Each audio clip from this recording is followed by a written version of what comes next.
Hi friends, welcome back to my channel Learning English with Vishwan. Today what we are going to discuss is prepositions. Yes friends, we are going to discuss about prepositions. We always get confused by the prepositions and where to use, when to use. If you don't know, how can you use the prepositions? So we have to overcome that difficulty friends, and అందుకనే మనం ఆ difficulty అనేది overcome చేయాలి. మనం sentence making చేసినప్పుడు prepositions అనేది మనం తెలుసుకోవాలి ఫ్రెండ్స్. ఎక్కడ యూజ్ చేయాలి, ఎప్పుడు యూజ్ చేయాలని మనం తెలుసుకోవాలి. సో ప్రిపోజిషన్స్ అనేది నేను సెపరేట్గా చెప్తున్నాను ఫ్రెండ్స్.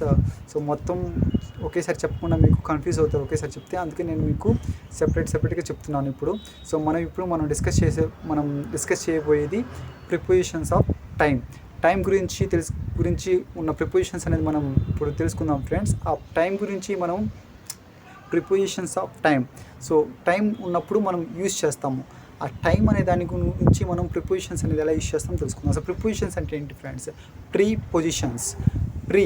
ఒక పొజిషన్ ముందు ఉండే ప్రిపోజిషన్స్ అంటారు, దాన్ని ప్రిపోజిషన్స్ అంటారు ఫ్రెండ్స్. ఇప్పుడు ప్రిపోజిషన్స్ టైం గురించి ఉన్న ప్రిపోజిషన్స్ మనం తెలుసుకోబోతున్నాం. We're going to know the prepositions of time. We are going to know the prepositions of time and where to use and when to use. So we are going to discuss that. So at, in, on. ఈ మూడు prepositions మనం ఈ క్లాస్లో తెలుసుకుందాం friends. So we're going to discuss on these 3 prepositions. So way to use, when to use. So without any further do let's get started friends. First వచ్చేసి at. So ఈ at prepositions అనేది మనం ఎప్పుడు use చేస్తామండి friends? చూడండి,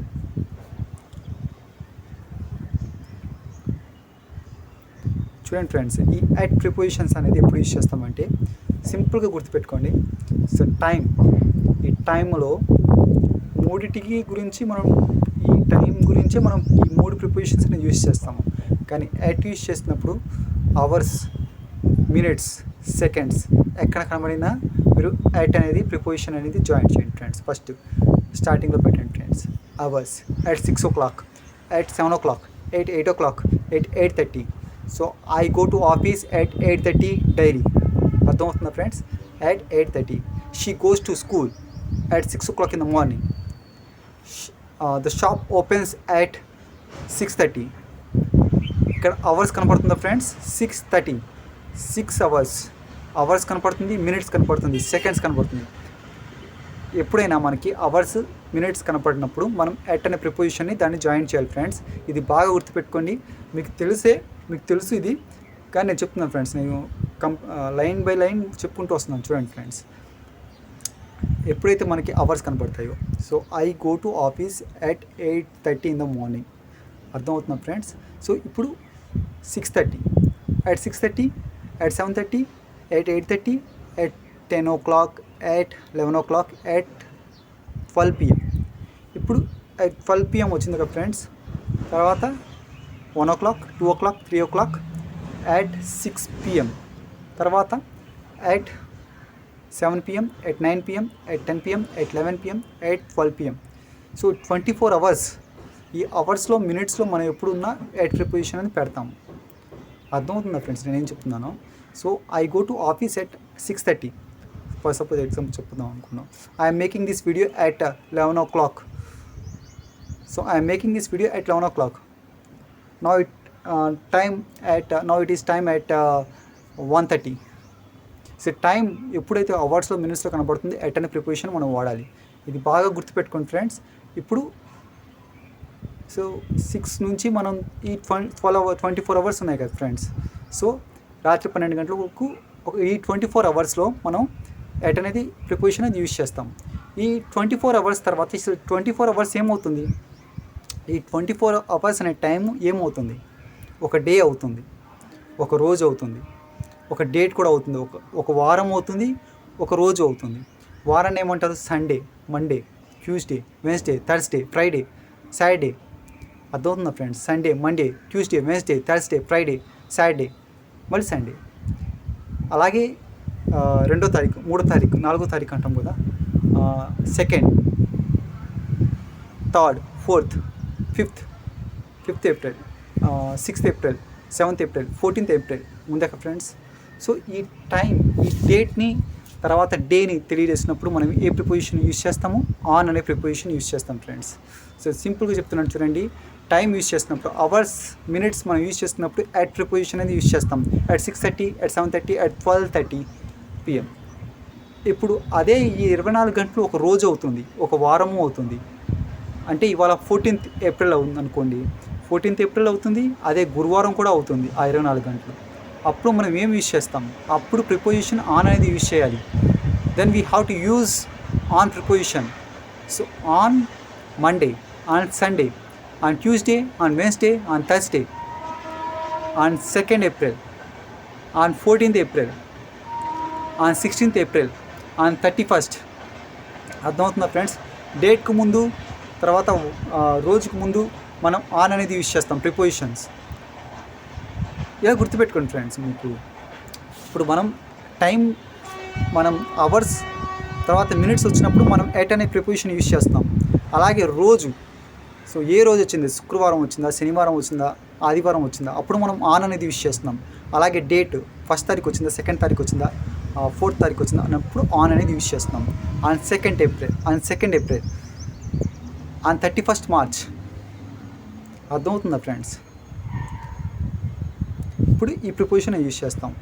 ఇప్పుడు so Sunday to Sunday, Monday, Tuesday, Wednesday, Thursday, Friday, ఇప్పుడు ఇన్ని వారాలు ఉన్నాయి కదా ఫ్రెండ్స్. అప్పుడు ఏమవుతుంది? సో ఈ 7 days ఏమవుతుంది? ఒక 1 వీక్ అవుతుంది.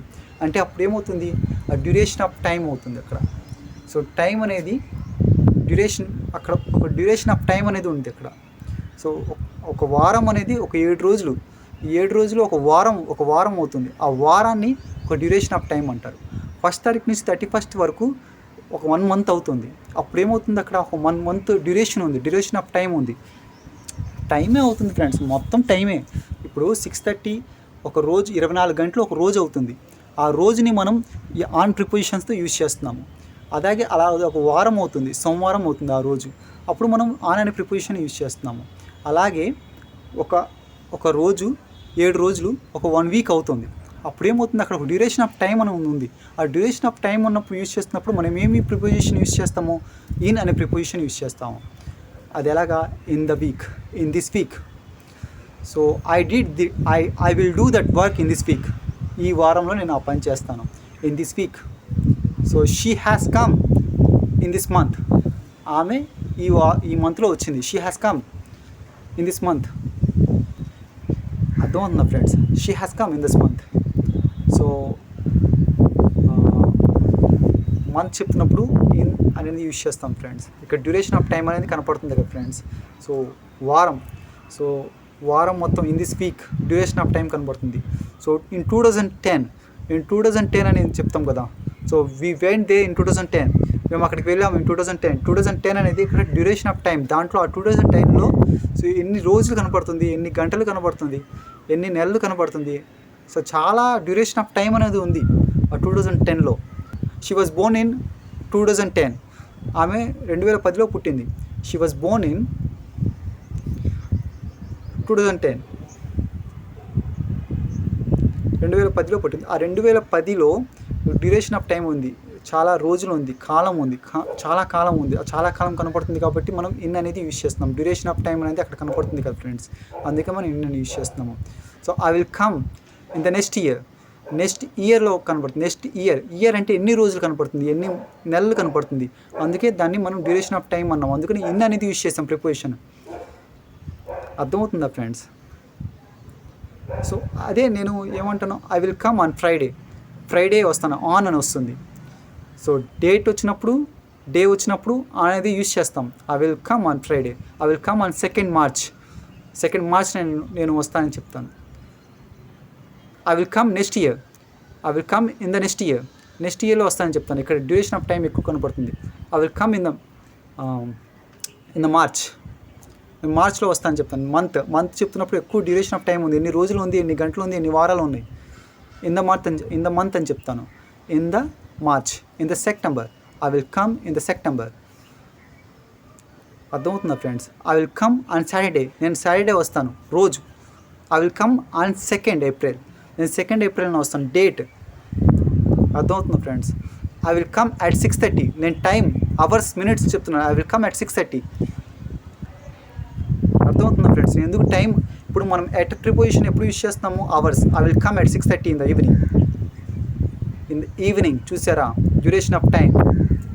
In the evening, in the morning, in the afternoon, in the afternoon, in the evening, in the morning. In the morning ఎలా వచ్చింది ఫ్రెండ్స్? ఇప్పుడు 6:30 నుంచి మార్నింగ్ అంటే 6:30 నుంచి పొద్దున మార్నింగ్ 6:30 నుంచి 12 ఆఫ్టర్నూన్ మనకి వచ్చేంత వరకు ఒక డ్యూరేషన్ ఆఫ్ టైం ఉంది. 7:30 ఉంది, 8:30 ఉంది, 9:30 ఉంది, 10:30 ఉంది, 11:30 ఉంది. అర్థమవుతుంది ఫ్రెండ్స్? 11 o'clock ఉంది. ఇదంతా ఏమవుతుంది? ఒక డ్యూరేషన్ ఆఫ్ టైం ఉంది, కొన్ని గంటలు ఉన్నాయి, ఒక డ్యూరేషన్ ఆఫ్ టైం ఉంది. చాలా తక్కువ టైం ఉన్న ఒక డ్యూరేషన్ ఆఫ్ టైం ఉంది. అందుకే మనం ఇన్ అనే ప్రిపోజిషన్ యూస్ చేస్తున్నాం. In the morning. ఇప్పుడు మధ్యాహ్నం 12 గంటల నుంచి సాయంత్రం వరకు ఒక డ్యూరేషన్ ఆఫ్ టైం ఉంది, 6 వరకు. అప్పుడు మనం ఏం చేస్తాము? ఇన్ ద ఆఫ్టర్నూన్ అని యూస్ చేస్తాం.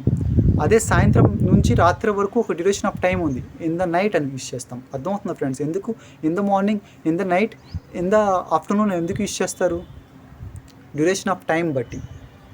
అర్థమవుతుందా ఫ్రెండ్స్? అదే టైంకి వస్తానంటే I will come at 8:30 in the morning. Duration of time మీకు చూపించాలనుకుంటే అక్కడ చూపిస్తాను. లేదంటే నేను చెప్తాను ఐ విల్ కమ్ అట్ 8:30కి వస్తానని చెప్తాను. లేదు అంటే నేను 2nd తారీఖు వస్తాను, I will come on 2nd April date చూపిస్తున్నాను. లేదంటే నేను సోమవారం వస్తాను, I will come on Monday. అర్థమవుతుందా ఫ్రెండ్స్? అదే నేను నెక్స్ట్ వీక్ వస్తాను, I will come in the next week. Duration of time week ఎక్కువ ఉంది, time duration of time. I will come in the next month వస్తాను, I will come in the April month, duration of time ఎక్కువ ఉంది. I will come in the next year time ఎక్కువ ఉంది, duration of time ఉంది. అర్థమవుతుందా friends? At వచ్చినప్పుడు hours minutes ఉన్నప్పుడు use చేయండి. అదే మీకు ఆన్ వచ్చినప్పుడు డేట్. అర్థమవుతుందా ఫ్రెండ్స్? వారం కానీ రోజు కానీ వచ్చినప్పుడు యూజ్ చేయండి.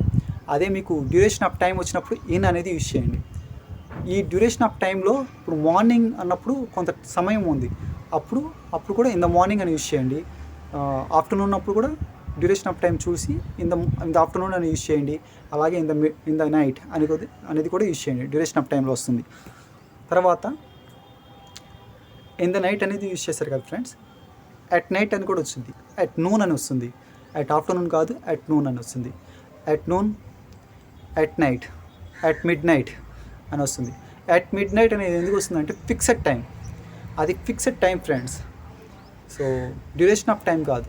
At night, at lunch time అంటాం, అట్ డిన్నర్ టైం అంటాం, అట్ ఆఫీస్ టైం అంటాం. అర్థమవుతుంది friends? At office time, at lunch time, at dinner time, ఇది fixed times. At midnight, అర్ధరాత్రి, ఫిక్స్డ్ టైం. అప్పుడు మనం అట్ అనేది యూజ్ చేస్తాం ఫ్రెండ్స్. ఇది కాకుండా ఇంకోటి కూడా వస్తుంది ఫ్రెండ్స్, మనం న్యూస్ పేపర్లో మనం చూస్తుంటాం. On the evening of 2nd April. So the video went viral on the evening of 2nd April. So the video went viral on the evening of 2nd April. ఇప్పుడు ఆన్ ద ఈవినింగ్ ఎందుకు వచ్చింది? In the evening duration of time ఉంది కదండి. In the evening చెప్పినప్పుడు in the evening duration of time అని చెప్పారు కదా. ఇంత ఆన్ ద ఈవినింగ్ ఎందుకు వచ్చింది? ఆన్ అన్నప్పుడు మనం డేటును డే వచ్చినప్పుడే ఆన్ యూజ్ చేస్తాం కదా అని చెప్తారు మీరు. On the evening of 2nd April, 2nd April, on the evening of 2nd April. Date వచ్చినప్పుడు మనం ఏమి యూజ్ చేస్తాము? ఆన్ అనేది యూజ్ చేస్తాం కదా. డే టు డే వచ్చినప్పుడు ఆన్ అనే ప్రిపోజిషన్ యూజ్ చేస్తాం కదా. On the evening of 2nd April యొక్క ఈవినింగ్, 2వ తారీఖు యొక్క ఈవినింగ్ అనేది వైరల్ అయింది. అర్థమవుతుందా ఫ్రెండ్స్? అందుకే ఇక్కడ ఆన్ ద ఈవినింగ్. ఇది న్యూస్ పేపర్ రీడింగ్లో మనకు వస్తుంది ఫ్రెండ్స్. మనం న్యూస్ పేపర్ రీడింగ్ మనం చేస్తున్నప్పుడు తప్పకుండా ఇది వస్తుంది. న్యూస్ పేపర్ రీడింగ్లో తప్పకుండా వస్తుంది ఫ్రెండ్స్. మనం అక్కడ కూడా డిస్కస్ చేద్దాం. ప్రజెంట్ ఇక్కడ నేర్చుకోండి. మనం ఆన్ ద ఈవినింగ్ కూడా వస్తుంది, మీరు కన్ఫ్యూజ్ అవ్వద్దు. ఆన్ ద ఈవినింగ్ అనేది కూడా వస్తుంది. ఆన్ ద ఈవినింగ్ ఆఫ్ ఆ ప్రక్కన ఒక డేట్ ఉంటుంది, ఆ డేట్కి సంబంధించింది కాబట్టి మనం ఆన్ అనే ప్రిపోజిషన్ యూజ్ చేసాము. లేదు అంటే మనం ఒక ఈవినింగ్ గురించి మాట్లాడుతున్నప్పుడు డ్యూరేషన్ ఆఫ్ టైం ఉంది in the evening. So he will come here in the evening, he will come here in the evening. అతను ఈవినింగ్ వస్తాడు ఇక్కడికి. So he will come in the afternoon, అతను ఆఫ్టర్నూన్ ఇక్కడికి వస్తాడు. He will come here in the night ఇక్కడికి వస్తాడు. లేదు he will come at 6 o'clock ఇక్కడ వస్తాడు. హీ విల్ కమ్ అట్ 7:30కి ఇక్కడ వస్తాడు. లేదు he will come on 2nd April, అతను 2nd ఏప్రిల్లో వస్తాడు ఇక్కడికి. He will come on Sunday ఇక్కడికి వస్తాడు. అర్థమవుతుందా ఫ్రెండ్స్? మనం నేర్చుకునేది ప్రిపోజిషన్స్ ఆఫ్ టైం గురించే ఫ్రెండ్స్. ప్రిపోజిషన్స్ ఆఫ్ ప్లేసెస్ కూడా ఉంది, అది కూడా నేను నెక్స్ట్ వీడియో చెప్తాను, మీకు కన్ఫ్యూజ్ చేయాలనుకోవట్లేదు. సో మనం డివైడ్ చేసి మనం నేర్చుకుందాము, అప్పుడే మనకి ఇంకా బాగా అర్థమవుతుంది ఫ్రెండ్స్. మీరు తెలుగు ద్వారా ప్రిపోజిషన్స్ అనేవి నేర్చుకుంటే సో చాలా కన్ఫ్యూజ్ అవుతారు ఫ్రెండ్స్. అసలు నేర్చుకోలేము. తెలుగు ద్వారా నేర్చుకోవాలనుకునే వాళ్ళకి నేను ఒకటే చెప్తున్నాను, ప్రిపోజిషన్స్ అనేవి తెలుగు ద్వారా నేర్చుకోవద్దు. So before finishing this video, I want to tell you something friends. Don't learn prepositions by translating friends. If you want to learn prepositions by translating, you will make mistakes friends. Definitely you will make mistakes. So by translating prepositions. So why I'm saying that, I will give you an example. So ఒక వ్యక్తి డాబా పై నుంచి jump చేశాడన్నప్పుడు మనం ఏం చెప్తాం friends? డాబా పై నుంచి అతను దూకాడు. He jumped. అతను డాబా పై నుంచి దూకాడు, బిల్డింగ్ పై నుండి దూకాడు. అప్పుడు మనం ఏం చేస్తాం? బిల్డింగ్ పై నుండి దూకాడు, నుండి వచ్చింది కదా friends. He jumped from the building. అంతే కదా ఫ్రెండ్స్ మనం చెప్పేది. He jumped from the building. Wrong అవుతుంది ఫ్రెండ్స్. అక్కడ ప్రిపోజిషన్ ఫ్రమ్ అనేది యూజ్ చేస్తాం. ఫ్రమ్ అంటే నుండి అనే వస్తుంది కదా. తెలుగు ద్వారా నేర్చుకుంటే నుండి అదేగా, ఫ్రమ్ అనే కదా. తప్పు ఫ్రెండ్స్. ప్రిపోజిషన్స్ అనేది he jumped of the building, OFF of the building. అతను బిల్డింగ్ పై నుండి దూకాడు. ఇక్కడ ఆఫ్ అనేది ఎందుకు వచ్చిందని చెప్తారు. ఆఫ్ అనేది ప్రిపోజిషన్ ఫ్రెండ్స్. ఈ ఆఫ్ అనే ప్రిపోజిషన్ ఎలా యూజ్ అవుతుందంటే, if you want to separate one thing from that surface. ఇప్పుడు నా ఫోన్ అనేది టేబుల్ పైన ఉంది ఫ్రెండ్స్. సో ఆ టేబుల్ పైన ఉన్న ఆ ఫోన్ని నేను తీసాను అనుకోండి. అప్పుడు నేను ఏం చేస్తున్నాను? సెపరేట్ చేస్తున్నాను. ఆ టేబుల్ నుండి నా ఫోన్ అనేది సెపరేట్ చేస్తున్నాను. ఇక్కడ నుండి అనేది మీరు చూసుకోవద్దు తెలుగు. టేబుల్ పైన నుండి నా ఫోన్ అనేది పెట్టి ఉంది, ఆ సర్ఫేస్ నుంచి నేను ఆ ఫోన్ అనేది సెపరేట్ చేస్తున్నాను. అప్పుడు మనం ఆఫ్ అనేది యూజ్ చేస్తాం. ఏం చేస్తాము? ఆఫ్ అనేది యూజ్ చేస్తాం. I took my phone off the table. I took my phone off the table. I got off the car. I got off the car. కార్లో నుండి నేను దిగాను. I got off the car. అర్థమవుతుందా friends? OFF off ఎందుకు వచ్చింది అనుక. I took off my shirt. I took off my shirt. ఈ shirt అనేది నేను తీసేసాను. I took off my shirt. Shirt అనేది నాకు ఉంది కదా, ఇది నాకు అంటుకునే ఉంది కదా సర్ఫేస్ మీద ఉంది. ఒక థింగ్ని కానీ, ఒక వస్తువుని కానీ, ఒక మనిషిని కానీ, ఇప్పుడు అతను బిల్డింగ్ పై నుండి దూకాడు. అతను బిల్డింగ్ నుంచి ఆ వాల్ నుంచి సపరేట్ అయ్యాడు. అప్పుడు మనం ఏం చెప్తాము? He jumped of the building. నుండి అనేది యూజ్ చేస్తూ మనం తెలుగు ద్వారా నేర్చుకుంటే మనం ఏం చెప్తాము? ఫ్రమ్ ది బిల్డింగ్ అని చెప్తాం. అప్పుడు తప్పు అవుతుంది కదా ఫ్రెండ్స్, తప్పే కదా. అలాగే అతను కార్లో నుంచి దిగాడు, కార్లో నుంచి సెపరేట్ అయ్యాడు. అప్పుడు ఏం చెప్తాం? He get from the car అంటామా? He got off the car. అతను కార్లో నుంచి దిగాడు, he got off the car. అతను తన దుస్తులను చేంజ్ చేశాడు, అతను తన షర్ట్ని తీసేసాడు. అప్పుడు ఏం చెప్తాను? He took off his shirt. He took from his shirt అని చెప్తామా? He took off his shirt. అర్థమవుతుందా ఫ్రెండ్స్? తెలుగు ద్వారా నేర్చుకుంటే మనం ఎన్ని మిస్టేక్స్ అని చేస్తున్నాము. అందుకే చెప్తున్నాను friends, don't learn by translating. Don't learn English by translating. So that's why I'm saying, please understand English grammar and speak to yourself and practice daily. Definitely you will get one day or other. Definitely when you practice daily, definitely you will get the fluency in English. అర్థమవుతుందా friends? ఒక సమయాన్ని, భావాన్ని అర్థం చేసుకుని sentence అనేది make చేయండి. English గ్రామర్ని అర్థం చేసుకోండి, డైలీ ప్రాక్టీస్ చేయండి. డెఫినెట్గా మనం ఇంగ్లీష్ అనేది నేర్చుకుంటాం. అర్థమవుతుందా friends? Okay, if you are new to here, please subscribe my YouTube channel so that we can upload more videos. Thank you so much friends.